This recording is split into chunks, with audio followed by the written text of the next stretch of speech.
Welcome, my creeped-out country cousins. Come on in and make yourselves uncomfortable. I've got a tale tonight that'll make you knock your socks off. But don't answer the door just yet. You never know who might come a-callin'.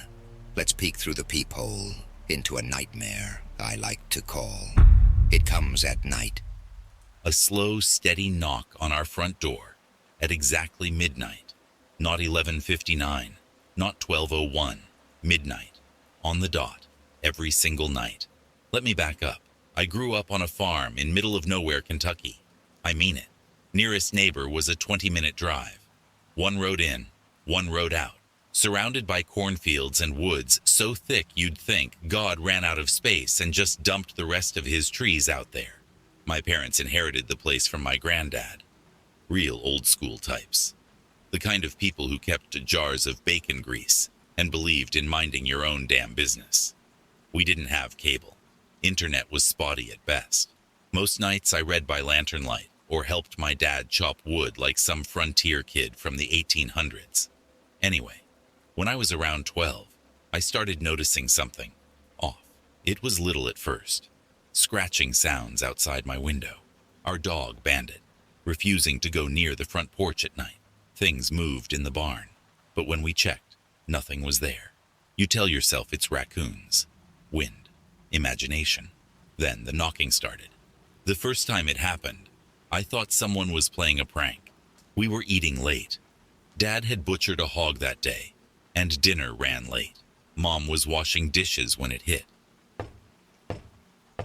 It was so loud I thought the door might cave in. 3 knocks. Nothing more. I jumped up, but my mom's voice stopped me cold. "Don't look." That was all she said. Didn't even turn around. Just kept scrubbing a plate like nothing happened. Dad didn't even flinch. Just reached for the shotgun leaning against the fridge and sat it beside his chair. "You hear knockin'," he said.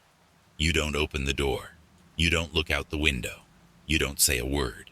I waited for him to say he was joking. He never did. Every night after that, like clockwork, it came. 3 knocks. Midnight. No exceptions. I asked once, just once, what it was. Dad looked me dead in the eyes and said, "Doesn't matter.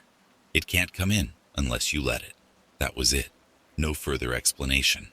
Eventually, it became routine. Midnight? Ignore it. Don't react. Don't even breathe loud. Sometimes it knocked and walked around the house. Real slow. You could hear the boards creak on the porch. Sometimes it scratched the walls, like it had claws. Sometimes it laughed. Yeah, it laughed. That part almost made me piss myself. This low, wet chuckle, like someone gargling blood and finding it funny. My room was at the front of the house, facing the porch. I asked to move to the back, but Dad wouldn't let me. "You need to learn discipline," he said. Discipline. Right. Like learning to ignore Satan tapping on your door. I held out until I was 16. That's when I got stupid. See, I had a friend from town, Charlie. We worked part-time together at the feed store. I finally told him about the knocking. Big mistake. He laughed it off, called it redneck ghost stories. Said we were bored country hicks making stuff up to scare ourselves. So I dared him to come spend the night. Charlie showed up with a 6-pack and enough weed to tranquilize a bear. We set up in the living room with snacks and a horror movie marathon. My parents were out of town that weekend, visiting my aunt. Perfect timing. Charlie was riding the high horse of city logic. Everything had an explanation. Sound in the woods, raccoon, shadow in the window, tree branch, creaky step, house settling. I was doing my best not to freak out. 11:59 p.m. I remember because we both looked at the clock when it hit. Charlie was in the middle of making fun of the ring when it happened. He froze. I didn't. I reached out and turned off the TV, shut off the lamp. We sat in the dark. My heartbeat was so loud I swore it echoed. Charlie whispered, "Dude, is that real?" I just nodded. "Should we check it out?" I shook my head so hard my neck popped. "Don't look, don't move, don't talk." But Charlie, being the dumbass he was, didn't listen. He crept to the door, looked through the peephole. And then he screamed. Not a yell, not a startle. A full-body, soul-leaving the flesh scream. He stumbled back, slammed into the table, knocked over a lamp. "What the fuck is that?" he kept yelling. He ran to the couch, curled up, rocking like a toddler, having a breakdown. I didn't dare move, not until the knocking started again. Only this time it didn't stop after 3. Fast, wild, angry. Then silence. Then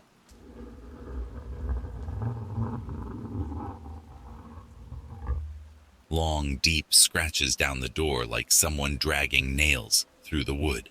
You could hear the wood fibers tearing. Then a whisper, right up against the door. "I saw you." Charlie didn't last the night. He left at first light. Didn't say a word. Just walked out and drove off. Never came back. Wouldn't answer calls. I found out a few months later he dropped out of school. Moved to Arizona. Changed his number. To this day, he won't talk about it.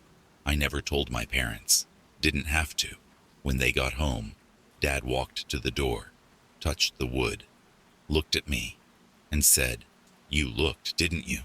I didn't answer. He didn't ask again. The thing is, after that, it changed.